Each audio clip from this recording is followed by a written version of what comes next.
معاہدہ جب لکھا گیا تو اس میں کچھ شرائط ایسے تھے کہ اس سال مسلمان عمرہ نہیں کریں گے، واپس چلے جائیں گے، آئندہ سال آئیں گے 3 دن سے زیادہ مکے میں ٹھہریں گے، عمرہ کریں گے اور واپس جائیں گے، کچھ اور ایکٹیویٹیز نہیں کریں گے، اور ہتھیار جو بھی لائے ہیں باہر رکھ کے آئیں گے، مکے میں لے کے نہیں آنا۔ اس کے علاوہ مکے سے اگر کوئی آدمی مدینہ آئے مسلمان اس کو واپس کر دینا۔ مدینے سے کوئی مرتد ہو کر یا اسلام چھوڑ کر یا کسی اور وجہ سے مکہ آئے مسلمان مطالبہ نہیں کر سکتے۔ تو یہ ایسے بظاہر شرائط تھے جو پتہ چل رہا تھا کہ کوئی دب کر رہا ہے معاہدہ، صلح جو ہے دب کر رہا ہے، تو اس پر سیدنا عمر رضی اللہ عنہ کو بڑا غصہ آ رہا۔ بڑے بہادر جنگجو آدمی تھے، اور ایسی طبیعت کے جو لوگ ہوتے ہیں وہ دبنا پسند نہیں کرتے، اور حق پر جب آدمی ہوتا ہے تو وہ تو دبنا پسند ہی نہیں کرتا۔ تو حضرت عمر رضی اللہ عنہ آ کر عرض گزار ہوئی، یا رسول اللہ آپ تو فرمائے تھے کہ مکے میں ہم داخل ہو جائیں گے، اور مکے کی کعبۃ اللہ شریف کی چابی آپ کی خدمت میں پیش کی گئی، اب یہاں تو یا رسول اللہ ایک صلح کر رہے ہیں ہم جس کے اندر کافر جو بول رہے ہیں سن لے رہے ہیں ہم، یا رسول اللہ آپ اللہ کے رسول ہیں نا؟ تو حضور فرمائے بے شک۔ یا رسول اللہ قرآن اللہ کی کتاب ہے نا؟ بے شک۔ تو یا رسول اللہ پھر ان سے صلح ولا کیا ہے؟ جنگ کرنا چاہیے ہم کو، مقابلہ کرنا چاہیے، ان سے کوئی صلح نہیں۔ سرکار فرمایا کہ عمر تم خاموش رہو، میں جو جانتا ہوں تم نہیں جانتے۔ نگاہ نبوت جہاں تک دیکھتی ہے کوئی اور وہاں تک نہیں دیکھ سکتا۔ تو اللہ کے حبیب صلی اللہ علیہ وسلم کی حکمت اور اللہ کے حکم پر ہر کام حضور کا ہوتا۔ وما ينطق عن الهوى ان هو الا وحی یوحى، قرآن کہہ رہا ہے کہ وہ اپنی مرضی سے بات بھی نہیں کرتے، اللہ کا حکم ہوا تو کرتے، وہی الہی ہوتی۔ تو ہوا یہ کہ صلح نامہ جب ہوا تو بہت مسلمان بے چین ہو گئے، اور ایسا ان کو محسوس ہوا کہ ہم دب کے صلح کر رہے ہیں جبکہ ہم کو ضرورت ہی نہیں ہے، ہم ایسے بڑے بڑے لشکروں سے لڑے ہیں تو ان کی کیا حیثیت ہے۔ تو سرکار پاک صلی اللہ علیہ وسلم صلح نامہ طے ہو جانے کے بعد صحابہ کو فرمائے چلو، تو صحابہ میں کوئی ہمت نہیں کر پا رہا تھا چلنے کی۔ تو حضور پاک صلی اللہ علیہ وسلم کو یہ بات اچھی نہیں دکھی۔ بی بی ام سلمہ رضی اللہ تعالیٰ عنہ اس سفر میں سرکار کے ساتھ تھی، کیسی پیاری بی بی ہے دیکھو آپ، حضور جو ہے کو مغموم دیکھی تو عرض گزار یا رسول اللہ اجازت دیے تو کہ مشورہ دیتی ہوں۔ تو حضور فرمایا بولو۔ تو عرض گزار ہوئی یا رسول اللہ یہ جو آپ کے صحابہ ہیں نا، آپ اگر کوئی کام کرے تو اس کے خلاف کبھی نہیں کر سکتے، آپ ایک کام کیجئے احرام اتار دیجئے، بولے آپ جیسے ہی احرام اتاریں گے لوگوں میں اتار دینا پڑتا آپ کی اتباع میں۔ تو پیارے آقا علیہ الصلوۃ والسلام ان کے اس مشورے کو پسند فرمائے، اور حضور پاک صلی اللہ علیہ وسلم احرام جیسے اتارے تو صحابہ کرام بھی جو اڑے ہوئے تھے کہ ہم واپس نہیں جائیں گے احرام کھول دیے، اور سرکار پاک صلی اللہ علیہ وسلم کو لے کر کے جب مدینہ طیبہ تشریف لے جا رہے تھے سورہ فتح کی آیات اتری، انا فتحنا لک فتحا مبینا، بے شک ہم نے آپ کو کھلی فتح نصیب فرمائی۔ تو ہوا یہ جو صلح حدیبیہ کا واقعہ ہے معمولی واقعہ نہیں ہے۔ کیوں معمولی واقعہ نہیں ہے؟ اس واسطے کہ علماء کہتے ہیں، محققین سیرت نگار کہتے ہیں کہ یہ جو صلح ہوئی نا تو اس سے ہوا یہ کہ مسلمانوں اور کافروں کے بیچ میں جو ایک دوری تھی، ڈسٹنس تھا، وہ ختم ہو گیا۔ مسلمان جو ہے مدینے سے مکہ جانے آنے لگے، تجارتیں کرنے لگے، آنا جانا ان کا جب ہوا تو مسلمانوں کی عبادات، ان کا کردار، ان کے جو ہے خوبیاں، ان کے اوصاف جب کافر دیکھے تو ان کے دل میں اسلام کے لیے محبت پیدا ہوگی۔ اور ایسے ہی جو کافر مدینہ طیبہ آنے لگے وہ مسلمانوں کا وہاں کا ماحول، اسلامی جو سسٹم، اسلامی جو ہے حکومت، شرعی احکام کا نفاذ جو دیکھے تو ان کے دل میں اسلام کی محبت پیدا ہوگی۔ تو ہوا یہ کہ 2 سال کے اندر علماء کہتے ہیں، یعنی یہ صلح حدیبیہ سے فتح مکہ کے بیچ میں جتنے لوگ مسلمان ہوئے، سرکار پاک صلی اللہ علیہ وسلم کے اعلان نبوت سے لے کر 6 ہجری تک اتنے لوگ مسلمان نہیں ہوئے تھے، اتنے لوگ مسلمان ہوئے۔ یہ صلح کی یہ حکمت تھی جو سرکار پاک صلی اللہ علیہ وسلم اس وقت صلح اختیار فرمائے۔ تو کبھی ایسا نہیں سمجھنا چاہیے ہم کو کہ ہمیشہ لڑنے میں ہی فائدہ رہتا۔ انسان کبھی صلح کرا تو ذلت محسوس کرتا، انہیں سمجھتا میں کہیں کچھ ہوں، میں حق پہ ہوں۔ کبھی ایسا ہوتا رشتے ناطے تعلقات کو برقرار رکھنے کے واسطے آدمی کو جو ہے جھکنا پڑتا۔ کئی لوگ اپنی انا کی خاطر رشتوں کو برباد کر دیتے، میں شوہر ہوں میں کہیں کچھ جھکوں، میں سسرا ہوں میں داماد کے سامنے جھکوں، میں ساس ہوں میں داماد کے سامنے جھکوں۔ یہ جھکنا جھکانا یہ جو سمجھ کے جو ذلت محسوس کرتے ہیں یہ بات غلط ہے۔ آدمی جو ہے اگر رشتے ناتوں کو جوڑنے کے لیے، تعلقات کو قائم رکھنے کے لیے، شر اور فساد سے بچنے کے لیے اگر کوئی صلح کر رہا ہے، میں یہ بھی نہیں کہوں گا بزدلی کا مظاہرہ کرے، ہر قدم پہ صلح کرے، لیکن جہاں ضروری ہے کرنا پڑتا ہے تو کرے، تو اس میں اللہ تعالیٰ برکت دے دیتے ہیں۔ فساد جب ختم ہوتا ہے تو انسان جو ہے لڑائی کی وجہ سے جو اپنی طاقت لڑائی میں صرف کر رہا تھا، تعمیری کاموں میں اس کی صلاحیت صرف ہوتی ہے، اچھے کاموں میں اس کی صلاحیت صرف ہوتی ہے، اچھے کاموں میں اس کی طاقت صرف ہوتی ہے. اس واسطے والصلح خیر، سرکار قرآن کہہ رہا ہے صلح میں خیر ہے. تو کئی لوگوں کی طبیعت نہیں رہتی، اپنی آنا اپنے گھمنڈ کی وجہ سے صلح کو برا جانتے ہیں. تو ایسا نہیں ہے، ضرورت پڑے تو انسان زندگی میں صلح کے لیے ہمیشہ تیار ہے، اس سے خیر و برکت زندگی میں آ جاتی ہے. سرکار پاک صلی اللہ علیہ وسلم کا یہ صلح کا جو عمل ہے، یہ اسوہ سرکار کا ہم کو یہ پیغام دے رہا ہے کہ دیکھو صلح میں خیر ہے، صلح میں بھلائی ہے، اس کے بڑے فائدے ہیں، اس کی بڑی برکتیں ہیں. یہ اس صلح سے ساری دنیا نے دیکھا.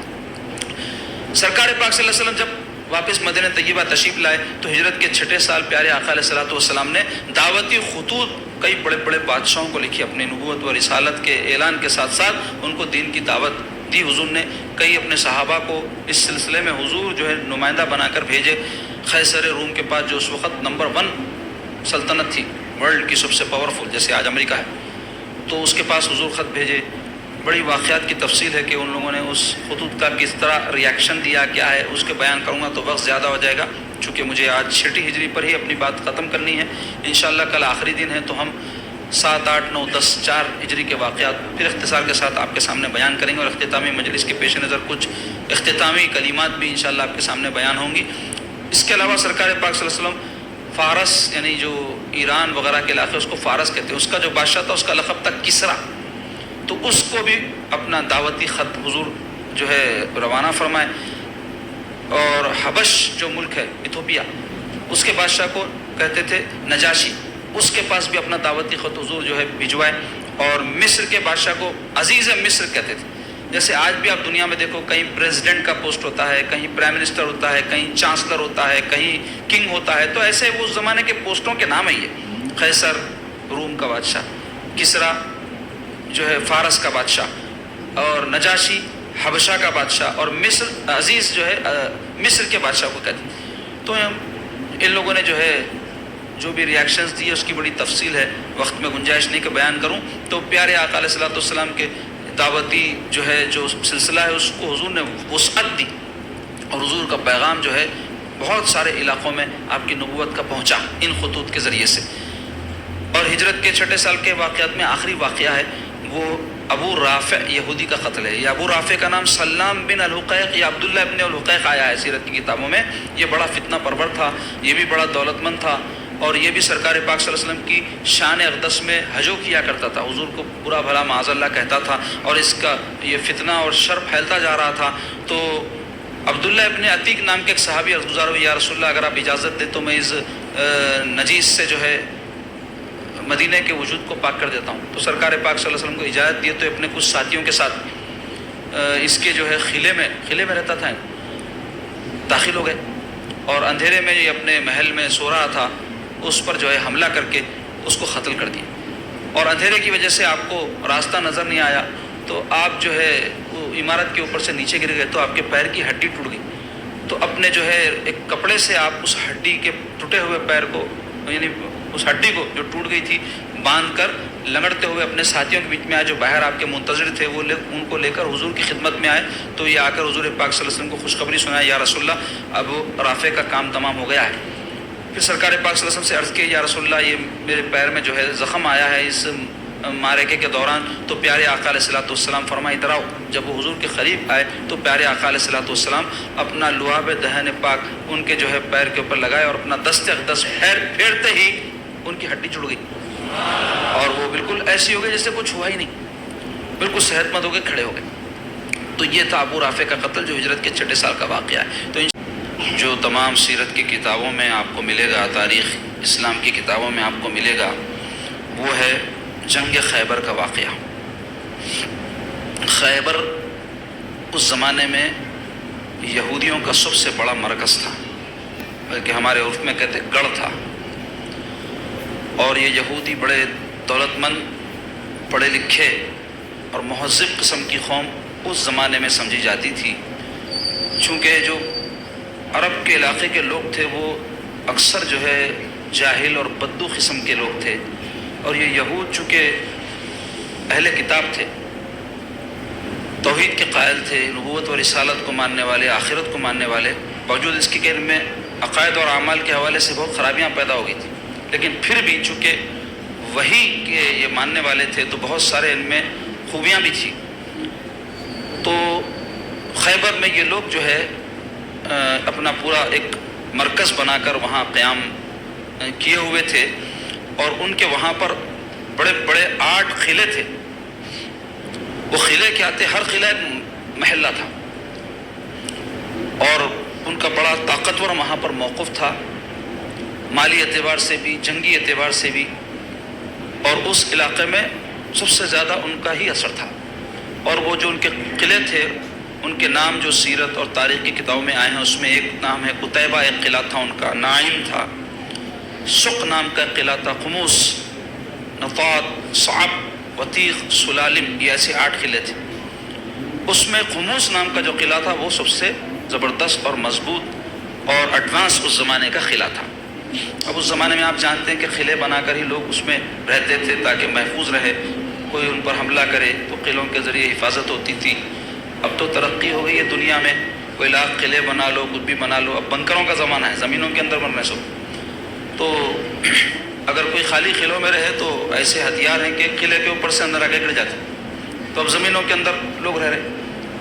تو مختصر یہ کہ یہ 8 قلعے تھے ان کے، اور ان سب قلعوں کو ملا کر خیبر کہتے تھے. مدینہ شریف سے 170 سے 200 کلومیٹر کے بیچ میں یہ جو ہے علاقہ ہے خیبر کا. تو اب وہاں بیٹھ کر کے یہ یہود جو ہے کیا کر رہے تھے کہ فتنہ پروریاں کر رہے تھے. ہجرت کے 5ویں سال کے واقعات میں خندق کی جنگ کا واقعہ گزرا، تو یہ جو خندق کی جنگ بھی ظہور میں آئی تھی، یہ یہود ہی کی فتنہ پروریوں کا نتیجہ تھا. کفار قریش کو بھڑکا کے بہت سارے قبیلوں کو یکجا کر کے منظم انداز سے اللہ کے رسول علیہ السلام سے جنگ کرنے کے لیے جمع ہوئے تھے. دیکھو بابا، یہ جو بھی سیٹ اپ کرنا ہے ایک مرتبہ کر کے چھوڑ دو، یہ بار بار جو ہے کرنا نہیں، آواز کم زیادہ. درود شریف پڑھی، اللہم صلی علی سیدنا و مولانا محمد وعلی آلہ وصحبہ وبارک وسلم. تو بہرحال ہوا یہ تھا کہ مدینہ شریف میں اس سے پہلے میں عرض کیا کہ 3 جو ہے یہود کے قبیلے بستے تھے، بنو قینقاع، بنو نذیر، بنو قریظہ. اور ماضی کے جو واقعات گزرے اس میں آپ سماعت کیے کہ یہ تینوں جو قبیلے تھے ان لوگوں کو حضور علیہ السلام نے مدینہ طیبہ سے نکلوا دیا تھا، کیونکہ انہوں نے عہد شکنی کی تھی، جس کی وجہ سے قریظہ وغیرہ سے تو جنگ بھی ہوئی جنگ خندق کے بعد، جس کے واقعات گزرے. تو یہ جب وہاں سے یہود نکلے تو کئی ملک شام کی طرف جہاں اور ان کے جو ہے لوگ رہتے تھے وہاں جا کر یہ لوگ بس گئے، اور بڑی تعداد ان کی خیبر میں جا کے بسی. تو چونکہ یہ ٹھکے پٹے تھے تو اس لیے ان کو بڑی تکلیف تھی، تو ہمیشہ اس بات کی کوشش میں لگے رہتے تھے کہ کسی بھی طرح اسلام کی بہکنی کریں، رسول اللہ صلی اللہ علیہ وسلم کو تکلیف پہنچائیں. اور پھر ان لوگوں نے جو ہے قبیلہ غطفان جو ایک جنگجو قبیلہ ہے اس سے جو ہے آپس میں یہ سانٹھ گانٹھ کر لی تھی کہ ان کو لے کر کے مسلمانوں پر ایک زبردست حملہ کریں گے. تو ان کی جو ساری سازشیں پلاننگ چل رہی تھی، حضور علیہ السلام کو اس کی خبر ہو گئی تو پیارے آقا علیہ السلام نے خیبر کا ارادہ فرمایا، اور 1600 صحابہ کو لے کر کے پیارے آقا علیہ السلام خیبر تشریف لے گئے. جس صبح کو سرکار پاک صلی اللہ علیہ وسلم خیبر جو ہے پہنچے تو یہ یہود اپنے کھیتوں میں جو ہے کچھ کام کاج میں مشغول تھے، ان کی عورتیں جو ہے سب کھیتی باڑی کر رہی تھی. جیسے ہی سرکار پاک صلی اللہ علیہ وسلم کے لشکر پر نظر پڑی تو عورتیں بھاگی اپنے قلعوں کی طرف اور جا کر جو ہے چیخ پکار کرنے لگی کہ محمد صلی اللہ علیہ وسلم لشکر کے ساتھ آئے ہیں، لشکر کے ساتھ آئے ہیں. تو پیارے آقا علیہ السلام ارشاد فرمائے کہ ہم جن کافروں کی بستیوں میں داخل ہوتے ہیں تو ان کی صبح بری ہو جاتی ہے، ان کا سکون خراب ہو جاتا ہے نا بھائی. رسول اللہ صلی اللہ علیہ وسلم جو ہے دشمن سے مقابلے کے لیے آئے تو سوائے شکست کے اور اللہ کی ان پر لعنت کے اور کیا راستہ رہے گا. تو حضور علیہ السلام جو ہے جب وہاں پہنچے تو حضور کو بھی اندازہ تھا کہ یہ قبیلہ غطفان جو ہے ہو سکتا ہے یہود کی مدد کرے. تو پیارے آقا علیہ السلام کیا کیے کہ خیبر اور قبیلہ غطفان کے بیچ میں اپنا جو ہے مرکز قائم فرمائے جنگی، تاکہ اگر غطفان کے لوگ ان کی مدد کے لیے آئے تو مسلمان بیچ میں رہیں تو ان سے بھی مقابلہ کر سکتے، ان سے بھی کر سکتے. یہ جنگی حکمت عملی تھی.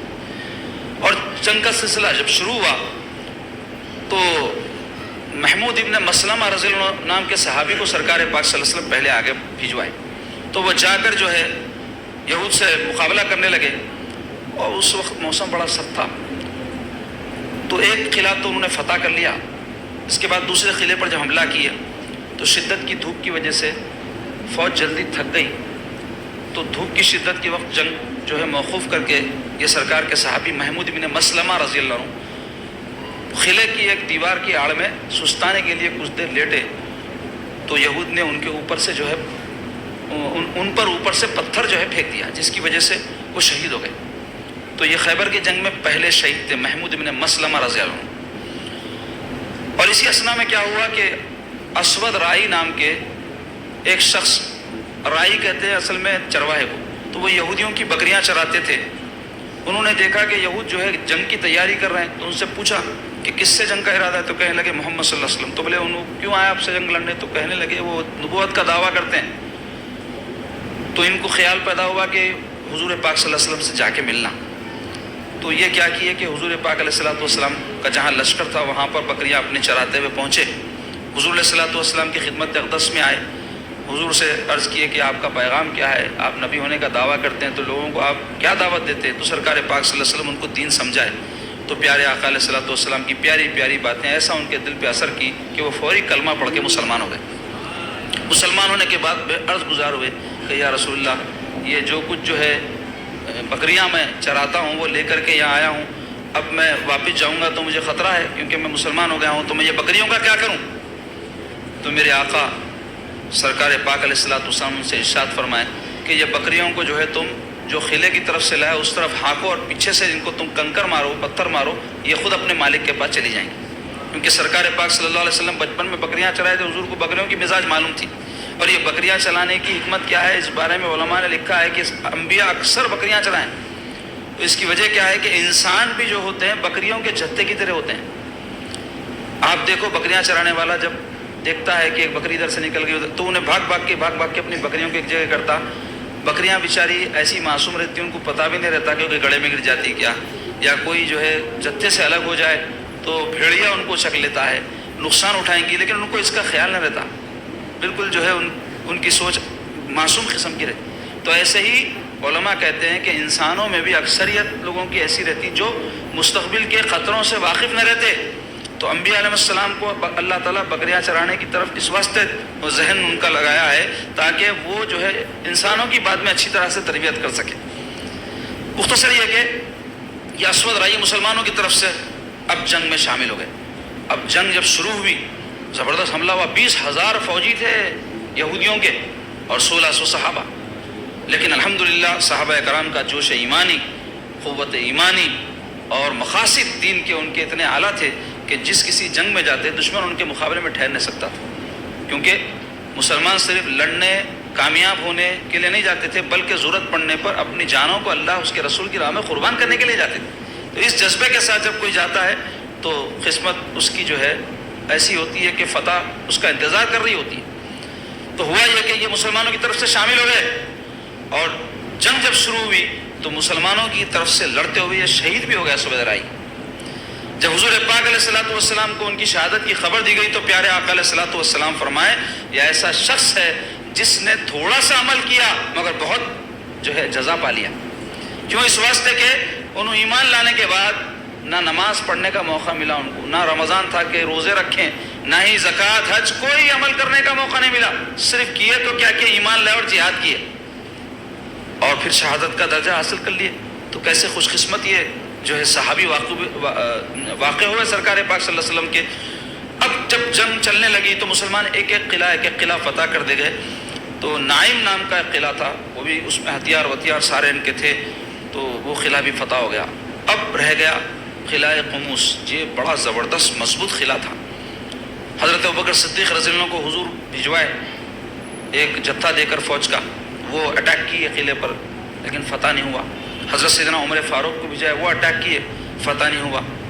تو ایک شام کو سرکار پاک صلی اللہ علیہ وسلم ارشاد فرمائے کل جب جنگ شروع ہوگی تو انشاءاللہ تعالی میں علم جنگ کا جو جھنڈا ہوتا ہے جو آگے رہتے ہیں، وہ طریقہ تو اس زمانے میں فوج کے آگے جو ہے جھنڈا لے کر کے علم بردار رہتے تھے، تو ویسی شخصیت کو دیا جاتا تھا جو بڑے پرجوش، بہادر اور جنگی حکمت عملی سے واقف ہو. تو سرکار فرمائے کہ کل میں علم، جھنڈا ایسے شخص کو دوں گا کہ اللہ تبارک و تعالیٰ اس کے ذریعے سے خیبر فتح فرما دے گا. اور دوسرے کہ وہ شخص ایسا ہوگا جو اللہ اس کے رسول کا محبوب بھی ہوگا، محب بھی ہوگا. محبوب یعنی اللہ اس کے رسول جس کو چاہتے ہو، محب یعنی جو اللہ اس کے رسول کو چاہتا ہو. بڑی کمال کی بات ہے نا، اللہ اس کے رسول بھی اس کو چاہے اور اللہ اس کے رسول کو بھی وہ چاہے. ہم دعویٰ کرتے ہیں ہم اللہ اس کے رسول کو چاہتے ہیں، لیکن ہم کو نہیں معلوم کہ اللہ اس کے رسول ہم کو چاہتے یا نہیں چاہتے. لیکن سرکار پاک صلی اللہ علیہ وسلم خود فرما رہے ہیں کہ وہ ایسا بندہ ہے، وہ ایسا شخص ہے، وہ ایسی ذات ہے کہ اللہ اس کے رسول کا محبوب بھی ہے، محب بھی ہے. اور تیسری بات کیا ہوگی کہ اس کو اللہ تبارک و تعالیٰ فتح سے ہمکنار فرمائے گا. خیبر جیسے سپر پاور طاقت پر اس کو فتح نصیب فرمائے گا. تو واقعات میں آتا ہے کہ ہر ایک صحابی کی عین خواہش تھی کہ یہ سعادت اس کو نصیب ہو. کیوں؟ معمولی سعادت نہیں تھی، تین فضیلتیں تھی. ایک تو خیبر جیسا مقام فتح ہو رہا ہے اس کے ہاتھ سے، دوسرے اللہ اس کے رسول کا محبوب، تیسرے اللہ اس کے رسول کا محب. تو سیدنا عمر رضی اللہ عنہ جیسے صحابی جو بالکل بے نیاز طبیعت کے تھے، وہ کہتے ہیں کہ خدا کی قسم اس دن سے پہلے جو یہ بات سرکار نے فرمائی، اس دن سے پہلے میرے دل میں کبھی بھی کسی منصب کی آرزو پیدا نہیں ہوئی تھی، لیکن سرکار جب یہ فرمائے تو میرے دل میں منصب کی آرزو پیدا ہو. منصب، مرتبے، مقام، کرسی، عزت کی آرزو اچھی چیز نہیں ہے. حب جاہ بولتے اس کو، شان مل جائے، شوکت مل جائے، لوگ عزت کریں، مجھے مقام ملے، اور یہ دین کو برباد کرنے والی چیز ہے. تو صحابہ میں، اللہ والوں میں، اہل بیت میں ایسی کوئی بات نہیں تھی کہ وہ ان چیزوں کو پسند کرتے. سرکار جس کو مقرر فرما دیتے، ان کی آرزو نہیں ہوتی تھی. لیکن یہاں کیوں ہوئی؟ اس لیے کہ کیسی فضیلت ہے یہ، خیبر جیسا ملک اللہ ان کے ہاتھ پر فتح فرمائے گا. اللہ اس کے رسول کے محبوب بھی ہوں گے، محب بھی ہوں گے. آرزو لے کر کے کئی صحابہ کہتے ہیں ہم کو رات تمام نیند نہیں آئی. سب صبح ہوئی، سب فوج جمع ہوئی تو پیارے آقا علیہ الصلوۃ والسلام کی زبان پاک سے جو پہلی بات نکلی وہ یہ تھی، این علی، علی کہاں ہے؟ تو ایک صحابی عرض کہ یا رسول اللہ آج علی جنگ میں شریک نہیں ہو سکتے. تو حضور پوچھے کیوں؟ تو صحابی عرض گزار ہوئے یا رسول اللہ علی کو آشوب چشم ہوا ہے، آنکھیں آئی، بڑی تکلیف ہے ان کی آنکھوں میں، جس کی وجہ سے آج وہ نہیں آ سکے، اس واسطے کہ ان کو دیکھنے میں بڑی تکلیف ہو رہی. اب لڑنے کے لیے آدمی صحت مند ہونا پڑتا نا، اور آنکھ تو بڑی اہم چیز ہے، جنگ کے موقع پر تو بہت زیادہ اس کی اہمیت ہے. تو وہ صحابی کہنے لگے یا رسول اللہ اتنی تکلیف ہے علی کی آنکھوں میں کہ ایسا جھک کر نیچے تک نہیں دیکھ سکتے، اتنی شدت کی تکلیف، بہت شدید آشوب چشم ہوا. تو یہ سن کر میرے آقا علیہ الصلوۃ والسلام ارشاد فرمائے علی کو بلاؤ. حضور کا حکم سیدنا علی کو سنایا گیا تو مولا علی رضی اللہ عنہ حضور پاک صلی اللہ علیہ وسلم کی خدمت اقدس میں حاضر ہوئے. پیارے آقا علیہ الصلوۃ والسلام پوچھے علی کیا ہوا؟ تو عرض گزار ہوئے یا رسول اللہ مجھے آشوب چشم کی شکایت ہے، آنکھ آئیں جس کی وجہ سے بڑی تکلیف ہے. تو پیارے آقا علیہ الصلوۃ والسلام ان کو قریب بلائے، قریب بلا کر کے اپنا لعاب دہن شریف نکال کر ان کے آنکھوں میں لگائے. جیسے ہی لگانا تھا ان کا سارا آشوب چشم چلا گیا، آنکھیں بڑی اچھی ہو گئی. اور پھر حضرت علی کہتے تھے ہمیشہ اسی لعاب دہن کا اثر تھا کہ مجھے پھر کبھی بھی آنکھوں کی کوئی بیماری نہیں ہوئی. پھر سرکار پاک علیہ الصلوۃ والسلام خیبر کی علم برداری حضرت سیدنا علی کو عطا فرمائے اور جھنڈا عنایت فرمائے اپنے دست سے، اور ارشاد فرمائے علی جاؤ، جا کر کے ان یہودیوں کو پہلے کیا کرنا؟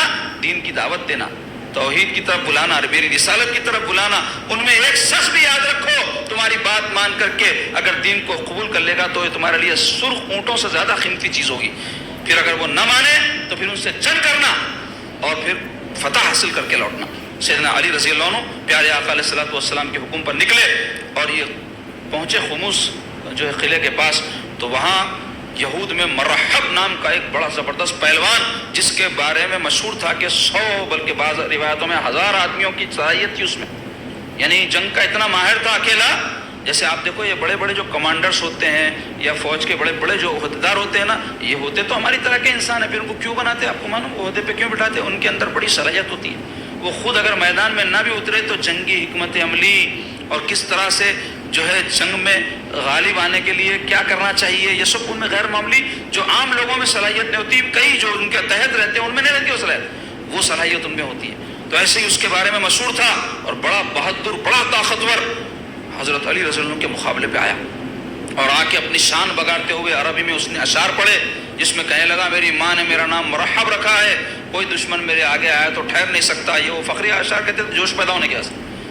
تو اب آج کل کے جنگا کیا ہے جو اوپر سے بما ڈال دے رہے ہیں، راکٹاں پھینک دے رہے ہیں، لوگ بیٹھے ہوئے ایک دم مر جا رہے ہیں، بازاروں میں مر جا رہے ہیں، گھروں میں مر جا رہے ہیں. کوئی جنگ ہے یہ؟ کوئی یہاں اس میں ہمت طاقت ہے؟ کچھ بھی نہیں ہے. سب ٹیکنالوجی کا استعمال ہو رہا. کئی تو بزدلانہ قسم کے جو ہے حملے ہوتے، جس میں جو ہے فوجی تو چھوڑو، مجبور، محتاج، کمزور عام لوگ مدد. تو بہادری نہیں اس کے اندر کوئی. وہ تھی بہادری کی لڑائیاں، طاقت کا، صلاحیتوں کا، اپنے جوش خروش کا امتحان ہوتا تھا اس میں. تو ہوا یہ کہ وہ بڑی بڑی باتیں بگاڑنے لگا. تو سیدنا علی رضی اللہ عنہ نے بھی پلٹا کر اشعار میں اس کا جواب دیا عربی میں، جس کا مفہوم یہ تھا: میری ماں نے میرا نام حیدر رکھا ہے. حیدر کے معنی ہوتے ہیں بہت یعنی زوردار حملہ کرنے والا شیر. تو آپ فرما میری ماں نے میرا نام حیدر رکھا ہے، اور میں جب حملہ کرتا ہوں تو میرے سامنے بھی کوئی نہ ٹک سکتا. اب یہ جب باتوں کی ختم ہوئی بات، تو پھر ہاتھوں کا سلسلہ شروع ہوا. تو مرحب جوش میں آ کے مولا علی رضی اللہ عنہ کے اوپر زوردار جو ہے حملہ کیا. تو آپ بڑے پھرتیلے تھے، بڑے طاقتور تھے، بڑے جنگ کے ماہر تھے. جنگ بدر، جنگ احد، جنگ خندق، جتنی جنگیں گزری اس کے واقعات آپ سماعت کریں. تفصیل سے تو بیان نہیں کر سکا، لیکن مولا علی کا ذکر آیا تو آپ کیا کیے، اس کے وار سے جو ہے بچ کے نکل گئے، اور پلٹ کر ایسا زوردار وار اس پر کیے کہ اس کے سر پہ جو لوہے کی ٹوپی تھی وہ کٹی، اس کا سر پھٹ کے اس کے جو ہے حلق تک تلوار پہنچ گئی اور وہیں گر کے ڈھیر ہو گیا. اور مولا علی جو ہے رضی اللہ عنہ پلٹ کر جو ہے اللہ تعالیٰ کا شکر ادا کرتے ہوئے جو ہے پھر جنگ میں شامل ہوئے. تو زوردار یہودیوں نے پھر حملہ کیا. تو حضرت علی رضی اللہ عنہ دو دھاری تلوار سے ان سے مقابلہ کرتے رہے. اور جو ڈھال تھی آپ کی دشمن کے جو ہے حملوں سے، وہ ڈھال جب ٹوٹ گئی، ڈھال بول تو ایک قسم کا جو ہے اوزار ہوتا تھا قدیم زمانے میں، کوئی تلوار وغیرہ سے حملہ کرتا تو اس کے ذریعے سے اپنے اس کے حملے کو روکتے تھے، اپنی حفاظت کرتے تھے، مدافعت کے کام آتا. تو سیدنا علی رضی اللہ عنہ کی وہ ڈھال ٹوٹ گئی. تو کتنے زوردار حملے دشمن نے کیے ہوں گے آپ اندازہ لگاؤ. وہ ڈھال بنائی ہی جاتی ہے سخت سے سخت حملے سے حفاظت کے لیے. اب وہ جب ٹوٹ گئی تو حضرت علی رضی اللہ عنہ آگے بڑھ کے کیا کرے، یہ جو خیبر کا جو ہے قلعہ تھا اس کے دروازے کو پکڑ کے کھینچ کے اکھاڑ لیا، اکھاڑ کے اسی کو ڈھال بنا لیے اور اس سے جو ہے دشمن کا مقابلہ کرے. اور جو ہے وہ دروازہ اتنا وزنی تھا، لوگ کہتے ہیں بعد میں جب آپ نیچے رکھ دیے تو 20 30 آدمی مل کے اٹھانا چاہے تو اٹھا نہیں سک رہے تھے. ایسی قوت، ایسی ہمت، ایسا جوش ایمانی تھا. پھر سیدنا علی رضی اللہ عنہ آگے بڑھ کے وہ قلعہ جو ہے فتح فرما لیے.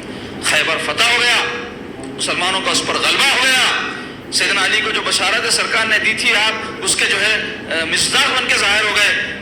اور جب جنگ ختم ہوئی اور سرکار پاک صلی اللہ علیہ وسلم کو اطلاع دی گئی کہ خیبر فتح ہو گیا ہے، تو پیارے آقا علیہ الصلوۃ والسلام بڑے خوش ہوئے اور سیدنا علی کے لیے بے شمار حضور دعائیں دینے لگے. پھر سیدنا علی فاتحانہ شان کے ساتھ فاتح خیبر سرکار پاک صلی اللہ علیہ وسلم کی خدمت اقدس میں حاضر ہوئے.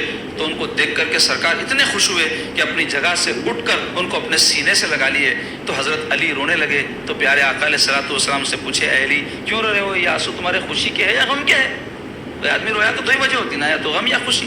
تو یہ سن کر حضرت علی عرض گزار ہوئے، یا رسول اللہ میں غم کیوں کروں گا، مجھے تو خوشی ہے کہ اللہ تبارک و تعالیٰ جو ہے مجھ سے نہ صرف خیبر فتح فرمایا بلکہ میرے رسول مجھ سے راضی ہے، سرکار مجھ سے خوش ہے، اس واسطے مجھے خوشی ہے، خوشی کے آنسو ہے. تو اس پر سرکار پاک صلی اللہ علیہ وسلم ان کو بشارت دی، اے علی میں بھی خوش ہوں، جبرائیل بھی خوش ہے، اللہ تعالیٰ بھی تم سے آج راضی اور خوش ہے. یہ شان ہے شاہ مرداں، شیر یزداں، قوت پروردگار، لا فتح الا علی، لا سیف الا ذوالفقار. تو اس طرح خیبر فتح ہو گیا. ہو جانے کے بعد میں سرکار پاک صلی اللہ علیہ وسلم ارادہ فرمائے تھے کہ خیبر میں جو یہودی بستے ہیں ان کو شہر بدر کر دیں. تو ان لوگوں نے معروضہ پیش کیا کہ آپ ہم کو مت نکالیے، ہم یہیں رہتے. یہ پوری فصل وغیرہ جو کھجوروں کی، جو وہاں پر بڑا کھجوروں کے باغات تھے، بہت بڑا علاقہ کھجوروں کے جو ہے باغات سے گرا ہوا تھا، ہم ساری وہ فصل ہر سال محنت کر کے اگاتے. جو بھی فصل ہوئیں گی آدھی جو ہے آپ لوگ لے لیجئے، آدھی ہم کو دے دیجئے. تو سرکار پاک صلی اللہ علیہ وسلم ان سے صلح فرما لیے.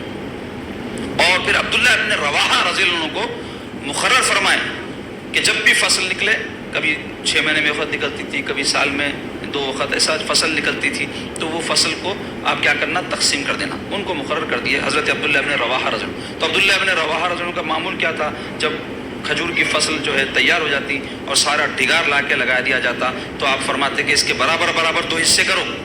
جب اس کے برابر برابر 2 حصے کر دیے جاتے تو آپ جو بھی یہود کا ذمہ دار ہوتا، ان کی طرف سے نمائندہ ہوتا، اس کو بلا کر فرماتے یہ دونوں میں سے تم کو جو پسند ہے وہ لے لو. تو ان کا یہ انصاف دیکھا نا کہ غالب تھے نا، میں چاہتے تو جو پسند ہے لے لیتے، تو انہیں کیا کر سکتا تھا، مغلوب تھے وہ لوگ اور مسلمان غالب تھے. مگر عدل و انصاف ان کا دیکھ کر کے کئی یہود مسلمان ہو گئے. تو یہ جو ہے خیبر کی جنگ میں 93 یہودی جو ہے قتل کیے گئے اور 15 جو ہے مسلمان شہید ہوئے، اور اللہ تبارک و تعالیٰ نے اپنے محبوب کو جو ہے خیبر پر فتح نصیب فرمائی۔ حضور پاک علیہ الصلوۃ والسلام خیبر سے جب تشریف لے جا رہے تھے تو راستے میں جو وادی القریٰ نام کا اور ایک مقام تھا، وہاں بھی یہودیوں کی ایک بستی تھی، تو اس بستی سے سرکار کا گزرنا ہوا، لیکن حضور کا جنگ کا کوئی ارادہ نہیں تھا، مگر یہ بدبختوں کی موت پکاری، حضور پاک صلی اللہ علیہ وسلم کی جو ہے فوج پر حملہ کر دیا اچانک، تو جنگ کی نوبت آ گئی۔ سرکار پاک صلی اللہ علیہ وسلم کے ایک صحابی تھے جو حضور کے جو ہے گھوڑے پر کجاوا وغیرہ باندھتے تھے، تو انہوں شہید ہو گئے۔ تو حضور پاک صلی اللہ علیہ وسلم وہاں رہ کر کے 4 دن جو ہے ان سے جنگ کیے، اور اس میں 10 یہودی قتل ہوئے، اور ایک مسلمان جن کا بھی ذکر ہوا وہ شہید ہوئے۔ اور وادی القریٰ جس کو کہتے ہیں، جو تیمہ اور فتق یہ بھی علاقوں کے نام ہیں، ان کے بیچ میں یہ وادی تھی۔ وادی بولتے تو پہاڑوں کے بیچ کی کھلی جگہ کو بولتے ہیں، تو ویسی جگہوں پر لوگ بستے ہیں، تو وہ بھی الحمدللہ جو ہے اللہ تعالیٰ نے اپنے حبیب کو عطا فرمایا وہ مقام بھی، اور ان سے بھی خیبر کے یہودیوں کی طرح صلح ہو گئی۔ پھر پیارے آقا علیہ الصلوۃ والسلام جو ہے وہاں سے آگے تشریف لے گئے، تو فتق ایک مقام ہے جس کا بھی ذکر آیا، تو وہاں کے لوگ کیا کیے، جنگ کی نوبت ہی نہیں آئی، اور سرکار پاک صلی اللہ علیہ وسلم کے پاس پیغام بھیجا دیے کہ ہم جو ہے آپ سے صلح کرنے کے لیے تیار ہے، تو حضور ان سے بھی صلح فرما لیے، اور چونکہ وہاں جنگ کی نوبت نہیں آئی تھی تو وہاں کے جو باغات اور جو زمینات صلح کی وجہ سے حاصل ہوئے تھے، تو سرکار پاک علیہ الصلوۃ والسلام وہ اپنے جو ہے ذاتی ملکیت کے لیے جو ہے اس کو رکھ لیے، اور اس سے جو بھی آمدنی ہوتی تھی پیارے آقا علیہ الصلوۃ والسلام اپنے ذاتی مصارف میں اس کو لاتے تھے، فتق کی زمینوں کا جو بھی وہاں آمدنی اور جو بھی فائدہ ہوتا تھا اپنی ذاتی ضروریات میں استعمال فرماتے تھے۔ اب یہاں سے دیکھو آپ 7ویں ہجری کے اہم واقعات میں سے اور ایک واقعہ عمرۃ القضاء۔ یہ عمرۃ القضاء کیا ہے؟ قضا عمرہ، جیسے نماز قضا ہوتی، جیسے روزہ قضا ہوتا، ویسا عمرہ قضا کرنا۔ یہ کیوں قضا کیا گیا؟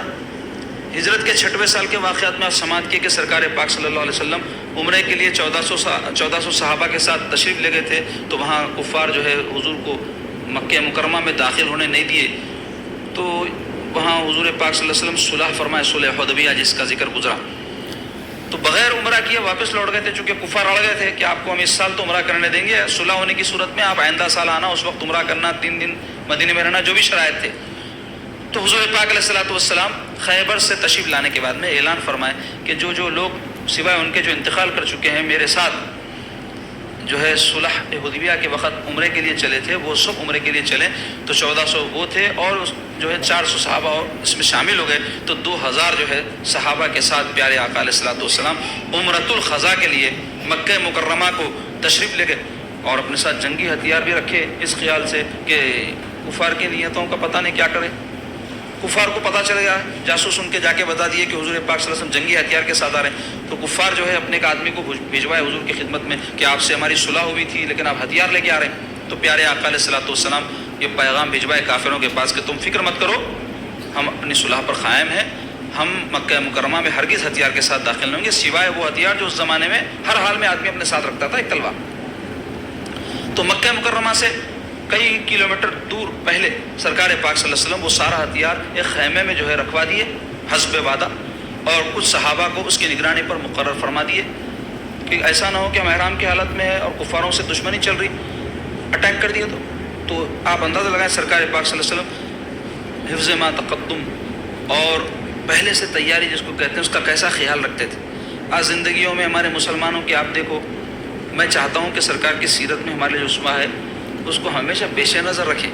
زندگی میں آدمی کوئی کام کرنا چاہتا تو سوچ بچار کر کے، مشورہ کر کے اور آگے کے حالات کو پیش نظر رکھ کر کوئی بھی کام کرنا۔ شادیاں ہوتے، میزبانیاں ہوتے، تجارت ہوتی، زندگی میں سب انسان کے لگا ہوا ہے، لیکن کئی لوگوں کو ہم دیکھتے